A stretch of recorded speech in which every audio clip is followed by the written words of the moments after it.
Hi guys, I've never done this before. Like a vlog. I've made videos of me playing and ideas I'm working on. Never made something where I just talk about how I feel and what's going on. Today's especially important because I have a seasonal job. So I work for 6 months out of the year. I'm away from my family and the drum set. And then when I start the off season in the fall, I kind of have to play catch up. And right now, I'm playing drums again every day, which I haven't done for quite a long time. And the most important thing to me when it comes to drums, besides having the time to do it, is um, knowing what the heck to play. I mean, that's the hardest thing. Like, what do I practice on? Where do I start when I'm at zero? Um, and I never stop watching videos and listening and thinking and sometimes I'd take my Roland practice pad, my Roland digital practice pad on the road that has a metronome built into it and exercises. Um, I made a suitcase drum set, and sometimes I'll set that up in the parking lot of a hotel and practice and play a little bit.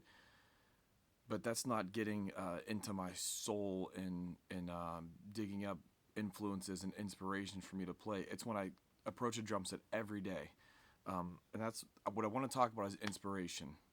And my life changed many times. There's life-changing events. I feel like this is one of them right now because of guys like Steve Holmes that I found on YouTube, and he's reminding me of an approach to drums and an approach to music that has eluded me.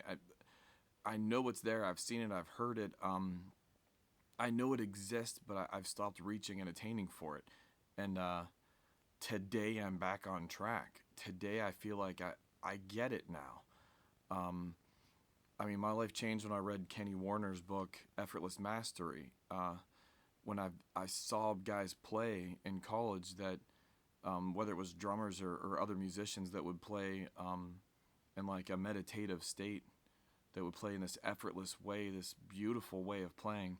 And to me, that's what drumming is all about. It's music that comes out of your soul. When I heard Billy Cobham say that drumming is a reflective sonic mirror, that when you're playing, everything that you've experienced in your life is being reflected to the audience through your drums and through your music. When I first heard that as a kid, I thought it was absolutely insane and didn't make any sense. And the older I get, the more I understand that when you're really playing, when you're really performing music, um, as a drummer, obviously that's my perspective as a drummer, like playing music for me, it's coming from the inside out. It's part of every bit of my being and who I am. And I've always felt like if you haven't heard me play drums in that setting, as much as you've may know me or be around me or work with me or be in my family, you don't know me as well as you could, because that's a big part of who I am. So there's things that I've gravitated toward through the years, like gospel chops and that style of drumming, and I've just been fascinated with it. Like Eric Moore, Mike Johnston, these guys are absolutely amazing. So I would pick up a book like Mike Johnston's book, and the problem is I'd go through it, but I wouldn't listen to a word that Mike said about making it your own. I mean, if you read the back of the book, it tells you like that he went through all these patterns until they became fluid and became part of his own vocabulary as a drummer. And then in the back, he has things like this that you're supposed to fill out. This is where you're supposed to be, not inside the book somewhere, um, just woodshedding on these parts. It's like, no, when you get to the end, like you should be writing down your own stuff and like making your own patterns. Like it should be part of your vocabulary like that. So, um, this is a great book. There's things like this that don't matter if you just practice chops all day long. Like here's a 32nd note pattern, here's a 16th note pattern, make it a groove, move it around the drum set, and then, or here's a show off lick, come check out this show off lick. And I have fallen into that trap because it gets my attention. I'm amazed by it. It's like I'm a crack addict. It's like I see this really cool drum fill, and then I want to watch a drum video about it, and then I want to practice it, and then I have it. And what in the world do I do with it? Like, do I shove it somewhere where it doesn't belong and just put it in places where it shouldn't be and try to force it into a musical situation? I mean, it might be some. It's as if I'm taking my practice time and I'm just burning it up because I'm wasting it. Because what I'm doing isn't physically connected to my being and my soul and my actual creativity. Like I'm finding something that you don't cross that barrier until, like, guys I've been watching lately, like Steve Holmes, where there's an idea that's put to 30-second notes that contains paradiddles, paradiddle diddles, double paradiddles, and it doesn't have to be linear. It doesn't, there are no rules except there's an accented pattern. And unbeknownst to me, when I practice, even stuff out of Mike Johnston's book, when I practice these gospel chops or that I see from other people playing, I hammer down on the pattern more than I do the accents and the musicality and the feeling of it. So that's it. I don't want to go too long-winded. I don't want to take up too much time. I just want to say my inspiration right now is because I'm listening to everything I've ever heard as a drummer from good drummers. And that is to make things your own. When a drummer says, take this, learn it, and then apply it however you want to, or come up with your own combinations. Like, I just don't do that. How many drummers don't do that? I don't do it.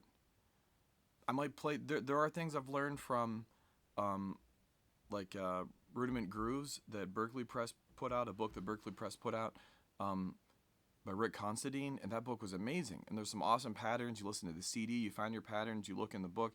It's kind of like, I guess would be like the predecessor to YouTube. Like you find a cool groove, then you go find it in the book, and you look at the sticking, and you work it out, and it's hard, and then you have it.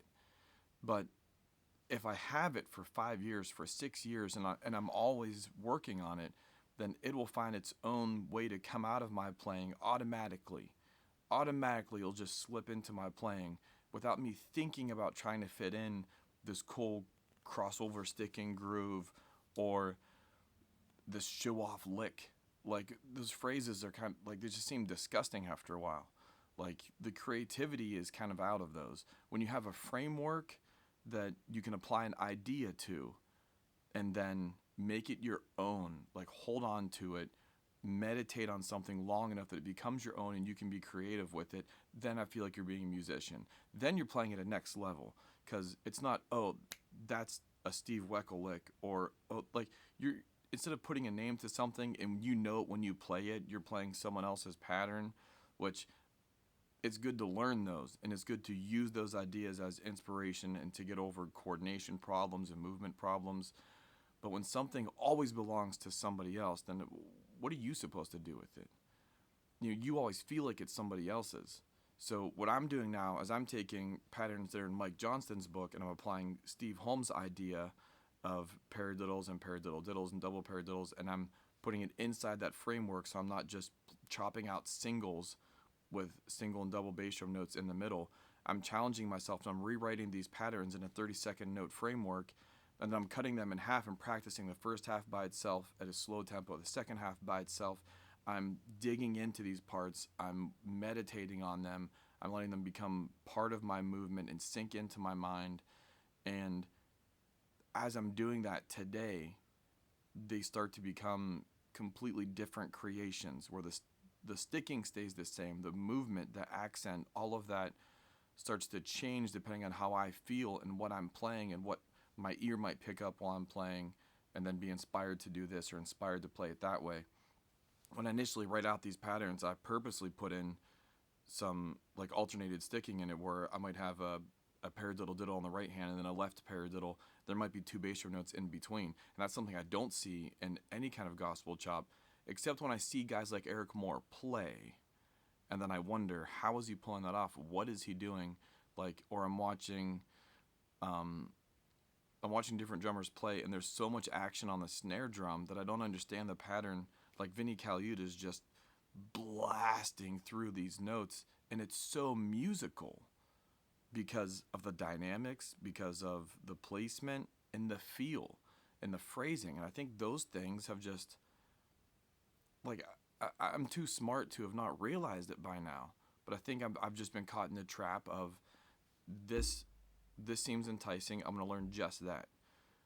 Instead of learning an idea, a mindset behind something that I can apply to everything, that can be part of my vocabulary because it's who I am, not because I'm gonna play this drummer's lick and now that drummer's lick and I'm gonna fit this It's instead of patterns and licks and fills, like it can just be something that comes out of me as music.